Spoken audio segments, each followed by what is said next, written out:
Assalamualaikum warahmatullahi wabarakatuh. Segala puji bagi Allah Subhanahu wa taala yang telah kembali mempertemukan kita di Dia Paris, Dialog Pakar Islam edisi kali ini. Salawat serta salam semoga selalu tercurahkan kepada junjungan kita Nabi besar Muhammad sallallahu alaihi wasallam.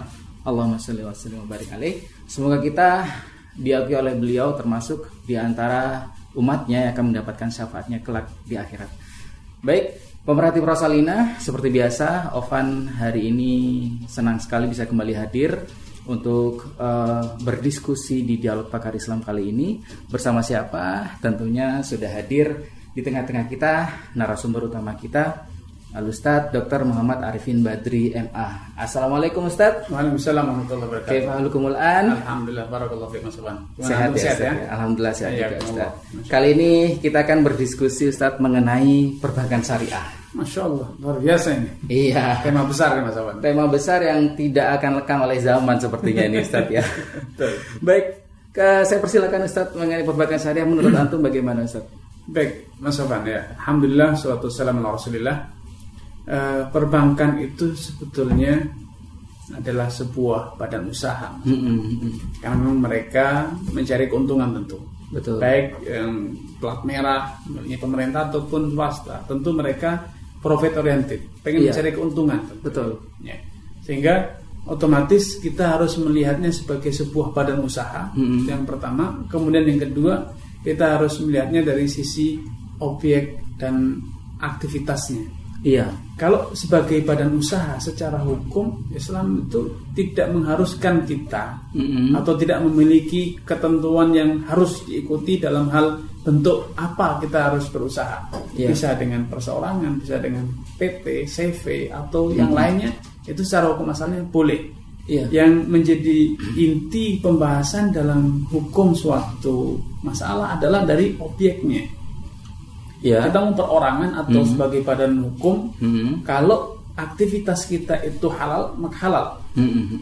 Tapi ketika aktivitas kita haram, maka walaupun perorangan atau badan hukum tetap haram. Betul. Gitu. Jadi hukum tidak dibedakan antara ini modal besar, modal kecil, perorangan ataupun badan hukum. Nah, aktivitas perbankan secara umum, baik syariah ataupun konvensional, aktivitasnya adalah layanan keuangan. Jasa keuangan, menyimpan, menabung, transfer, kemudian pembiayaan, itu objek utama dari aktivitasnya. Sehingga kita harus lihat itu sebagai industri keuangan. Ini satu hal yang unik ya. Betul. Industri tapi keuangan. Karena dalam Islam uang itu diposisikan sebagai sarana, alat bantu untuk terjadinya praktek tukar menukar barang atau jasa, atau sebagai alat bantu untuk mempermudah kita menyimpan kekayaan, atau mengapresiasi atau menilai suatu barang ataupun jasa. Nah sekarang uang dianggap sebagai sebuah industri, sehingga dari praktek industri ini pasti akan muncul keuntungan dong. Profit. Karena profit. Padahal itu kan namanya badan usaha. Nah di sini kan menjadi satu hal yang rancu. Ketika alat bantu menjadi tujuan, menjadi objek utama. Seharusnya uang itu tidak menjadi industri, tetapi alat bantu untuk memperlancar terjadinya sebuah industri atau praktek-praktek industri ataupun perputaran barang dan jasa. Ya gitu Mas Ovan. Seperti itu definisi secara singkat mengenai sederhananya seperti itu objek kondisi perbankannya. Itu mengenai perbankan tadi. Jadi definisi singkat tadi yang antum sempat sampaikan adalah definisi singkat mengenai perbankan. Nah, sekarang perbankan syariah. Ada lanjutan katanya syariah ini saja. Kalau namanya perbankan, hukum syariat itu tidak dilihat dari bendanya atau dari fisik barangnya. Saya contohkan ini Mas Sofan. Babi, orang meyakini dan kita semuanya yakin bahwa babi itu haram. Tetapi apa yang haram pada babi? Apakah adanya babi di hutan kita itu haram? Tidak. Dia sebagai makhluk Allah SWT, ya biarkan dia hidup di hutan. Ketika kita misalnya di kebun binatang, dosakah orang atau misalnya pengelola kebun binatang memelihara babi? Dia tidak berdosa. Memelihara anjing untuk berburu tidak berdosa. Memelihara kucing tidak masalah halal. Tapi ketika kucing itu disembelih untuk dimakan, dikonsumsi, anjing itu diperjualbelikan, iya, maka haram. betul. Babi diperjualbelikan atau konsumsi halal. Tapi ada babi liar misalnya, keluyuran dia di kampung atau di hutan, kita tidak berdosa walaupun dia mungkin mengganggu, ya oke, itu urusan mengganggu lain lagi. Tetapi adanya babi di kampung atau adanya anjing di kampung itu tidak serta-merta menjadi kemudian haram, karena hukum Islam itu berkaitan dengan apa yang kita lakukan, perbuatan manusia. Sekarang sederhana, racun, kita boleh menggunakan racun untuk apa? Untuk membasmi serangga misalnya, hama. Tetapi kalau untuk diminum ya haram. Betul. Karena itu mencelakakan kita, mudarat ya. Sehingga sama perbankan pun objeknya tadi kan sudah kita sampaikan bahwa namanya perbankan itu layanannya adalah layanan keuangan. Sehingga layanan keuangan itu dengan misalnya menyimpan, menabung, menitipkan, mentransfer itu tidak masalah. Ketika itu adalah sebuah jasa, ketika kita mendapatkan jasa mentransfer, itu kan jasa keuntungan. Daripada kita pergi langsung ke Surabaya, ke Jakarta, pergi ke luar negeri, dengan layanan perbankan lebih mudah. Lebih cepat. Aktivitasnya ini bukan memutar uang, tetapi adalah menjual jasa.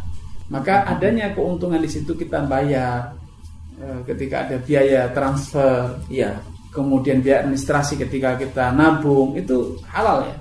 Tapi ketika yang terjadi adalah perbankan itu menghutangkan kepada kita sejumlah uang untuk pengadaan barang atau yang lainnya, kemudian ada bunga. Betul.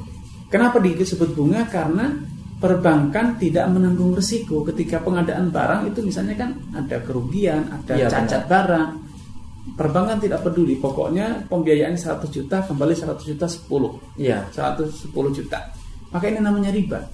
Karena yang membedakan antara suatu usaha yang halal dengan suatu pembiayaan itu adalah salah satunya komponen adanya risiko usaha. Betul. Kalau perbankan itu siap menanggung kerugian kalau terjadi cacat, kerugian gagal bayar atau kerugian misalnya yang lain aspek karena unsur-unsur administrasi yang lainnya yang menimbulkan kerugian, maka perbankan siap menanggung kerugian.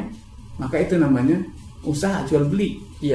Tapi ketika yang terjadi tidak, Mas Sofan beli motor, saya biayai 10 juta kembali 13 juta tanpa ada risiko dari sisi bank, maka itu namanya utang piutang yang berbunga. Atau sebaliknya, ketika kita menabung sejumlah uang di bank, di rekening kita, kemudian ada pertambahan nilai, ada bunga, dengan apapun namanya, bisa dengan bunga, bisa dengan sebutan bagi hasil.